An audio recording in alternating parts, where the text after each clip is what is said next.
বাংলাদেশে ওসমান হাদিকে গুলি করা আসামি, যে লোকটি ওসমান হাদিকে গুলি করেছে, সে আসামিটি এখন পর্যন্ত প্রকৃতপক্ষে আইনশৃঙ্খলা বাহিনীর হাতে ধরা পড়েনি।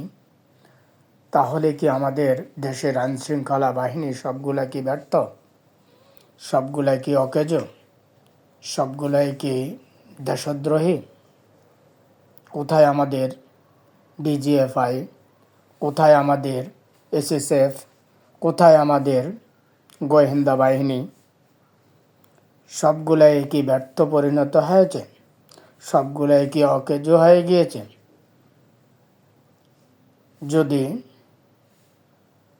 যথাসময়ের ভিতরে নির্বাচনের আগে যদি ওসমান হাদির গুলির বিচার না হয়, তাহলে ব্যর্থতার দায় নিয়ে এসএসএফের প্রধান, ডিজিএফআইয়ের প্রধান, গোয়েন্দা বাহিনীর প্রধান এবং স্বরাষ্ট্র উপদেষ্টা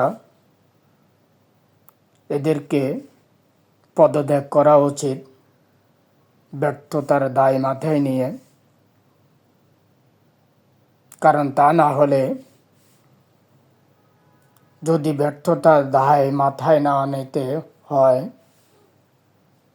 ব্যর্থতার দায় যদি মাথায় না নেয়, তাহলে আমরা মেনে নিব, স্বীকার করব যে বাংলাদেশে এখনো দেশপ্রেমিক বাহিনী আছে, দেশপ্রেমিক প্রশাসন আছে, আমাদের গোয়েন্দা বাহিনী এখনো দেশপ্রেম আছে সোচ্চার দেশের জন্য। যদি নির্বাচনের আগে যদি হাদিকে গুলি করা সেই সন্ত্রাস বাহিনী, সেই সন্ত্রাসীকে বিচার না করতে পারে, তাহলে এদের সকলকে ব্যর্থ বলে স্বীকার করে